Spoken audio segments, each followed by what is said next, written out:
말씀에 대하여 함께 나누며 시작하겠습니다. 마태복음 상상수훈에서 예수님께서 내가 율법이나 선지자를 폐하러 온 것이 아니요 완전케 하려 함이라. 천지가 없어지기 전에 율법의 1.1획도 반드시 없어지지 아니하고 다 이루리라 하셨습니다. 우리의 신앙은 그 말씀이 중심이고 말씀이 전부입니다. 요한복음의 시작에서도 태초에 말씀이 계시니라. 이 말씀이 하나님과 함께 계셨으니 이 말씀이 곧 하나님이시라 하셨습니다. 그 말씀은 글자가 아니고 그 속에 담겨있는 스피릿이고 하나님의 인격이십니다. 말씀은 인격이므로 우리의 이해 대상이 아닙니다. 우리가 어떤 사람을 만나면 그 사람의 인격을 만나는 것이고 어떤 사람을 안다는 것은 머리의 논리로 이해함이 아니라 그 사람 전체를 보고 인격을 느끼는 것이겠지요. 그런데 기독교는 하나님에 대하여 말씀에 대하여 교리를 배우고 정답을 가르칩니다. 성도님들은 얼마나 많은 성경 공부에 참여하셨는지요. 저는 40세 이후 그때 6살 난 아들이 저처럼 이 세상에서 헤매며 방황하지 않았으면 하는 엄마의 심정으로 교회 생활을 시작했습니다. 그리고 저도 곧 성경 공부에 참여하였습니다. 호기심이었습니다. 그 후 열심히 교회 생활도 따랐습니다. 제가 처음 구하였던 NIV 영어 한국말 성경책이 더 이상 쓸 수 없게 되었을 때 성경 말씀이 퍼즐 맞춰 가듯 다 아는 듯 착각하였습니다. 그러나 제가 그렇게 원하던 마음의 평화는 찾아오지 않았습니다. 뒤돌아보면 하나님과 단절되어 이해의 대상으로 말씀을 대하였던 것 같습니다. 요한복음의 예수님의 말씀에 나의 말에 거하라. 진리를 알지니 진리가 너희를 자유케 하리라. 이 말씀을 오랫동안 사모하였는데 그 자유함은 안타깝게도 나의 실제가 안 되었습니다. 그런데 2019년 중반 하나님의 인도로 저는 하나님 교회의 말씀을 만났습니다. 그 후 조금씩 하나님을 그 인격을 인카운터링하고 글자로만 보이던 말씀이 조금씩 실제화되었습니다. 누가복음 엠마오의 제자 이야기에서도 예수님의 정보나 지식은 부족하지 않았습니다. 그런데도 허탈해져서 믿지 못하고 엠마오의 내리막길을 걸어가고 있었습니다. 우리의 이야기지요. 인생의 비탈길, 내리막길. 그때 예수님이 나타나셔서 모든 성경에 쓰인 바 자세히 풀어주시더라.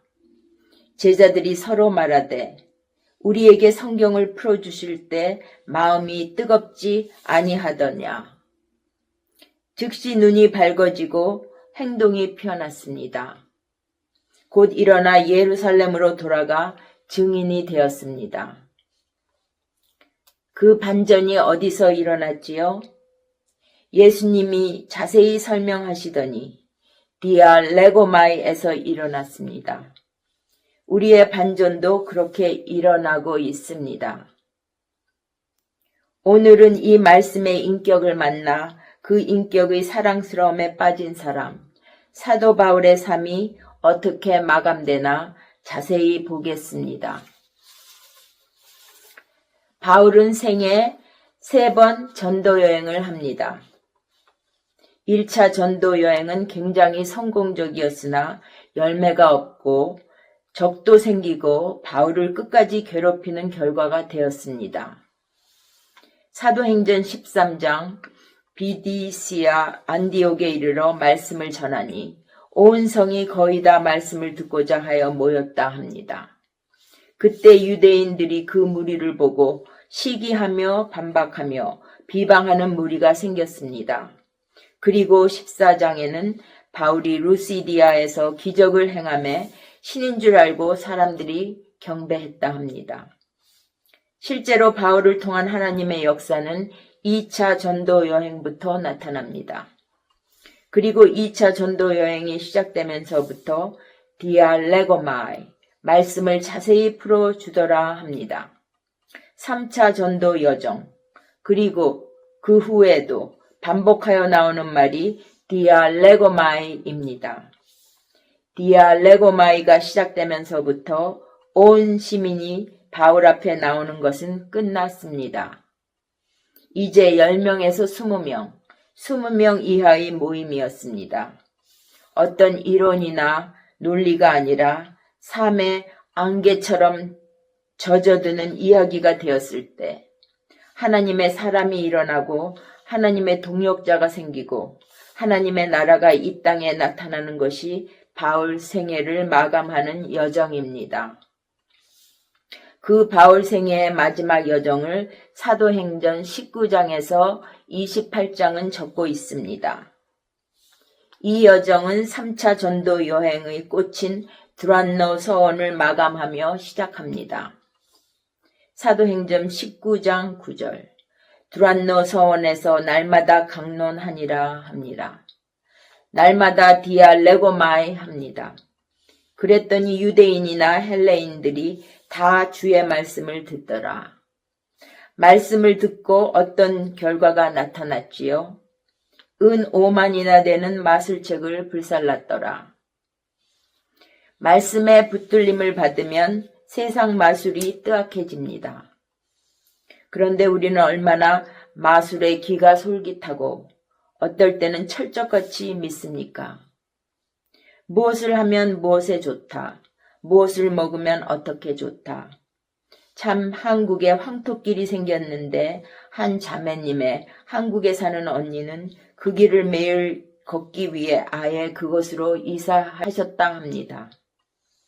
분명한 것은 그런 마술 이야기가 세상에 널려 있고 계속 만들어가며 우리를 속이려 합니다. 그러므로 바울의 예배소 사역은 마술이냐 말씀이냐.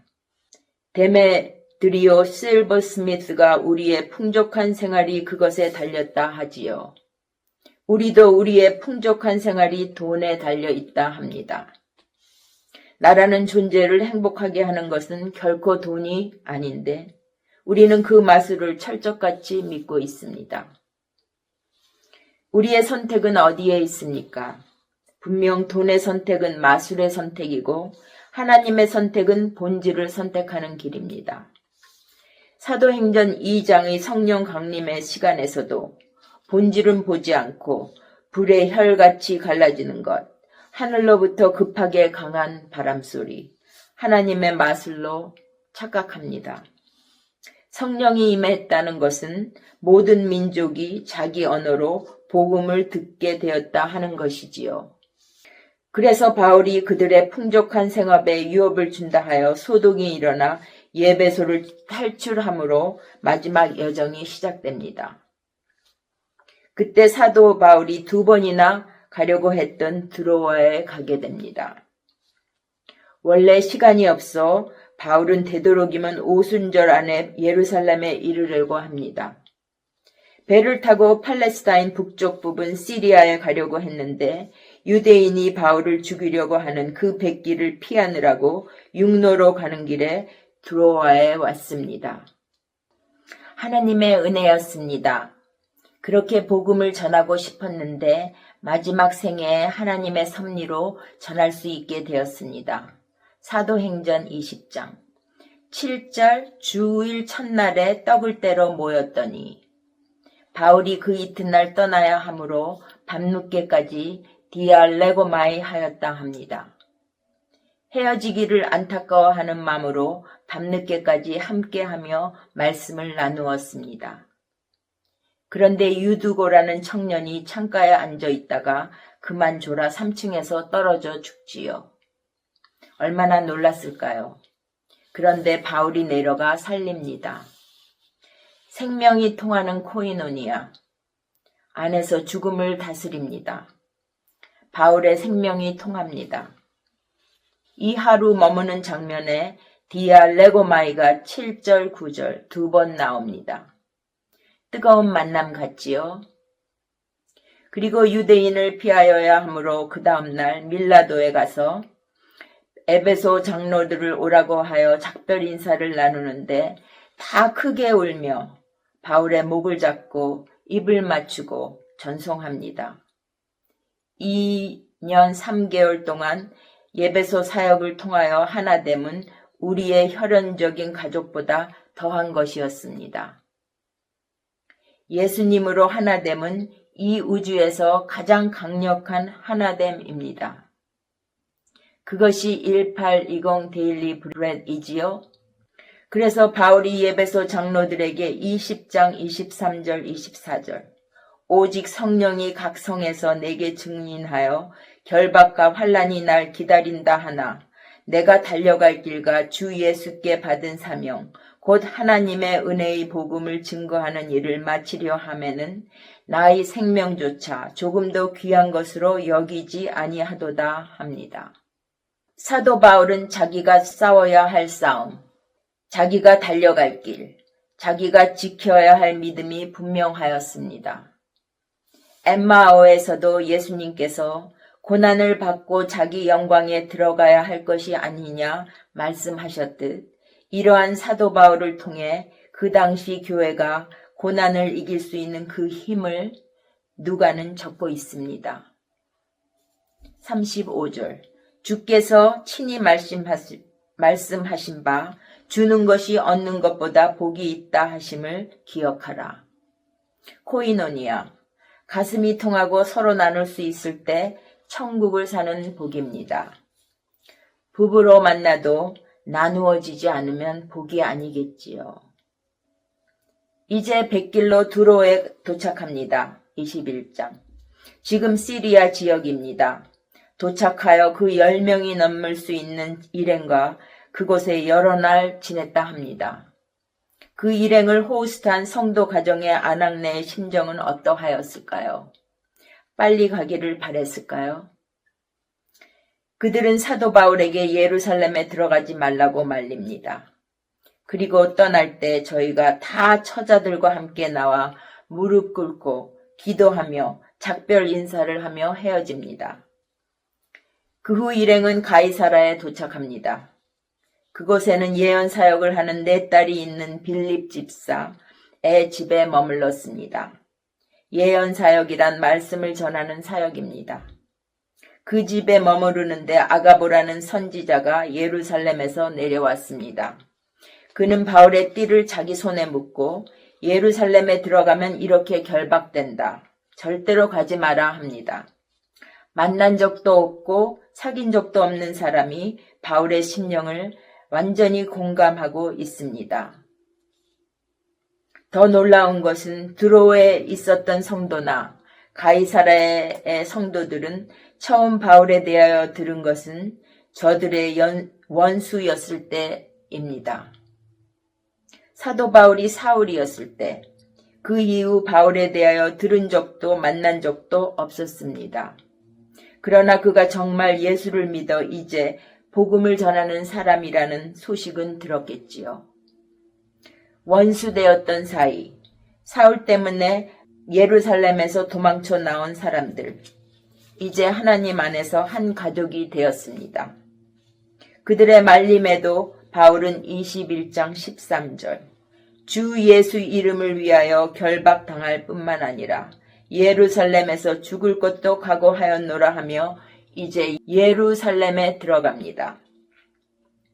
예루살렘 교회는 마가라는 요한이 안디옥으로 떠날 때 이미 교회로서의 의미를 잃어버린 교회입니다. 하나님께서 성령의 촛대를 옮기셨지요. 그때 주의 형제 야고보가 목회하고 있었습니다. 유대인이 두려워 유대인 절기 종교 다 지키고 있었습니다. 그리고 바울에게 너 와서 힘들어질 줄 모르니 여기 서원한 4명이 있다. 비용을 대어라. 그 당시 예루살렘 교회는 유럽 교회의 코이노니아에 의해 살고 있었습니다. 그래서 돈밖에 관심이 없었나 봅니다. 바울은 그것을 하였습니다. 그러나 달라진 것은 하나도 없었습니다. 네, 그럼에도 불구하고 바울을 죽이려 하였습니다. 21장 27절. 아시아로부터 온 유대인들이 이들은 1차 전도 중 크게 사람들 모인 곳에 시작된 그들입니다. 이제 그들은 사람을 충돌하여 바울을 잡아 죽이려 합니다. 30절.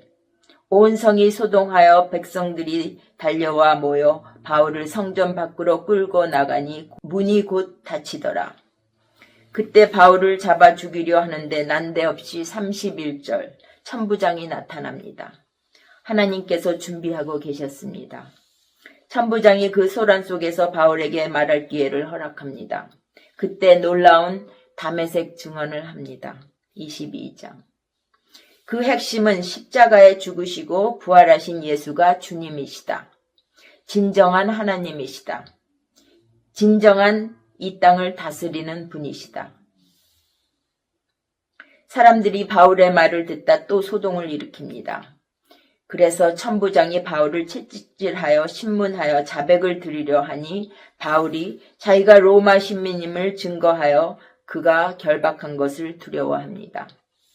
이튿날 천부장은 무슨 이유로 유대인들이 바울을 송사하는지 알고자 제사장과 공회를 모으고 바울을 풀어 그들 앞에 서게 합니다.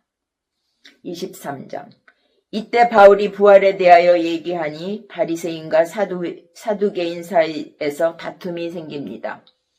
부활을 믿는 바리새인들이 바울에게는 악이 없다 하니 큰 분쟁이 일어납니다.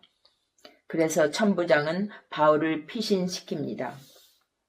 그날 밤에 예수께서 바울에게 내가 예루살렘에서 나의 일을 증거한 것 같이 로마에서도 하리라 말씀하십니다. 그 다음날 40명의 결사대들이 생깁니다. 바울을 죽이기 전에 먹지도 말고 마시지도 말자. 그리고 음모를 꾸밉니다. 이때 또 하나님께서는 바울의 조카를 통해 이 일을 천부장에게 알게 하시고 천부장은 가이사라에 있는 총독 벨릭스에게 바울을 백부장 2명, 보병 200, 마병 70, 창군 200을 준비시켜 보냅니다. 그리고 자기도 총독에게 편지를 보냅니다. 24장. 닷새우 대제사장 아나니아와 장로들과 함께 총독 앞에서 바울을 고소합니다. 바울은 부활에 대하여 증거합니다. 죽으면 끝이 아니라 의인과 악인의 부활이 있다. 이곳에 바울은 2년이나 규류됩니다. 그때 베스도라는 새로운 총독이 왔습니다. 25장. 그에게 제사장과 유대인 높은 사람들이 바울을 또 고소합니다. 베스도가 유대인의 환심을 사려고 바울에게 내가 예루살렘에 올라가 심판을 받겠느냐 하니 바울은 나는 유대인에게 잘못한 것이 없으니 난 가이사 로마의 시저에 호소함을 요청합니다. 아그리빠와 그의 아내 버니게가 새 총독 베스도에게 문안하러 가이사라에 왔을 때 베스도가 바울에 대하여 이야기합니다. 아그리빠가 나도 이 사람의 말을 듣고자 하노라 하니 그 이튿날 그들이 크게 위험을 갖추고 나왔습니다. 26장. 천부장 이상 로마의 권위자들 아그리빠 버니게 다 단상의 위험을 갖추고 있을 때 다시 바울은 다메섹 증언을 합니다. 그리고 바울이 마지막 결론을 멋있게 내립니다. 26장 29절. 오늘 내 말을 듣는 모든 사람들이 내가 결박한 것 외에는 다 나와 같아지기를 원합니다. 바울이 사슬에 매여 끌려 나와 크게 위험을 갖추고 앉아있는 사람들에게 그렇게 말했습니다. 오늘 내 말을 듣는 모든 사람들이 내가 결박한 것 외에는 다 나와 같아지기를 원합니다. 생명을 산다는 것이 어떤 것일까요? 나보다 잘나 보이면, 나보다 성공한 것 같으면, 나보다 돈이 많아 보이면 기가 죽습니다. 그러나 바울은 생명의 기상에 있는 산자의 모습을 보여줍니다. 더 이상 바울을 다룰 수 없게 되자 배를 태우고 로마에 보냅니다. 그 과정은 우리는 잘 압니다. 유라굴라라는 태풍을 만나 그 속에서 바울이 오히려 배의 주권자가 됩니다. 더 이상 백부장이 아니라 그 바울 말을 듣게 됩니다. 바울의 말을 들어 배는 파손되지 않고 2주 동안 표류하다가 28장 멜리데라는 섬에 도착합니다. 그때 비와 추위로 불을 피우며 그곳 섬의 원주민들이 환영해 주었습니다. 그런데 독사가 불 피우는 나무 사이로 나와 바울의 손을 물었습니다. 그때 사람들은 이 사람은 정말 죄인이다. 풍랑에서도 살았는데 독사에게 죽다니 이 사람이 죽을 죄가 반드시 있구나 했습니다. 그런데 바울이 아무런 상함도 없고 아프지도 않고 끄떡없었습니다. 생명은 모든 것을 이기는 능력과 권세가 있습니다. 우리는 이 세상의 풍문에 많이 기가 죽어 있습니다. 그러나 하나님이 사람을 만드실 때 흙으로 사람을 만드시고 하나님의 생기를 불어넣었습니다. 그러므로 기가 죽으면 아무것도 아닙니다. 즉 세상의 종로를 타고 맙니다. 기가 살아있으면 죽음도 뚫고 이겨나갑니다. 이 바울의 마지막 생애의 이야기가 무엇을 보여줍니까? 사람의 논리에 사로잡힌 인간 세계에서 우리의 원천의 모습을 깨우치려고 임하신 하나님. 그 하나님을 만난 그 가슴 속에서 어떠한 삶이 피어나나 그 피어남을 막을 수 없다입니다. 그래서 사도행전의 총결론 28장 31절 하나님 나라를 전파하여 주 예수 그리스도께 관한 모든 것을 담대히 거침없이 가르치더라. 마태복음 마지막 예수님 말씀이 이루어지고 있습니다. 로마의 죄수로 잡혀갔는데도 사도 바울의 디알레고마이를 멈출 것이 없더라입니다. 성도님께서도 디알레고마에 하시고 싶은 열정이 더 한층 높아지시고 깊어지셨는지요? 정리하겠습니다. 첫째, 생명됨. 생명이 된다는 것은 선한 싸움을 싸우는 것입니다. 그저 편하게 남보다 잘하려고 이기려고가 아닙니다. 그것은 생명이 아닙니다. 나의 달려갈 길이 있습니다. 지켜야 할 믿음이 있습니다. 그리고 내가 가는 길은 모든 것이 합하여 선을 이루는 여호와 이레로 준비된 길임을 압니다. 다메섹에서 주님이 바울에게 이방인과 이스라엘 자손들에게 내 이름을 전하기 위해 택한 나의 그릇이라 하셨습니다. 부르신 사람은 많되 택하심을 받은 자는 극히 적다. 예수님께서 말씀하셨습니다. 부르심을 받았지만 그 길을 가보는 용기는 쉽지 않을 것입니다. 분명 기도하는 사람이고 말씀을 만나고 그 말씀의 사랑에 빠질 것입니다. 두 번째, 교회됨. 진정한 교회는 바울이 가는 길에서 보듯 바울의 죽음의 길에 함께하는 사람입니다. 그리고 도착하는 곳마다 바울과 그의 일행과 함께합니다. 만난 적이 없는 사람들이 예수를 주로 믿는다는 것 하나 때문에 그들은 그 죽음의 길을 가는 바울과 온전히 공감하고 있습니다. 예수님은 마지막 밤에 제자들을 보고 너희는 나의 친구라 하였습니다. 우리는 평생 친구를 찾고 그리워하는데 예수님이 나의 친구이시고 우리 모두가 예수님 안에서 우리 모두의 친구가 되어가고 있습니다. 교회는 진짜 친구가 되는 것입니다. 셋째, 나됨. 무엇보다 나됨입니다. 오늘 나는 바울의 이야기를 보면 분명하지요. 나의 나됨은 하나님의 은혜라. By the grace of God, I am who I am. 사도 바울의 고백입니다. 말씀 세계, 원천 세계를 만나면 사랑으로 창조된 나됨의 이야기가 출발됩니다. 기억하세요. 11밀리언의 정자 중에 하나. 가장 큰 사랑의 에너지로 달려간 그리하여 만들어진 나. 어떠한 성공이 아니고 나됨의 이야기가 피어납니다. 그러므로 누구라도 나의 손님으로 초청합니다. 원수가 와도 피어나는 나의 이야기의 귀중한 손님으로 초청해 줄 수 있습니다. 바울의 삶의 이야기에서와 같이 나의 삶의 이야기에서도 친구가 필요하고 원수도 필요합니다. 큰 자유입니다. 예수님이 오셨습니다. 예수님이 부활하셨습니다. 예수님의 사랑스러움을 우리 가슴에 가득 받고 함께 피어납시다. 기도하겠습니다. 하나님 아버지, 주님 감사합니다. 귀한 말씀 이렇게 나누게 하심을 감사드립니다. 우리 하나하나가 예수님의 지체되어 말씀을 디올레고마이 하며 생명길 가는 용기로 교회됨을 이루며 나됨을 살게 하소서. 예수님 이름으로 기도드립니다. 아멘.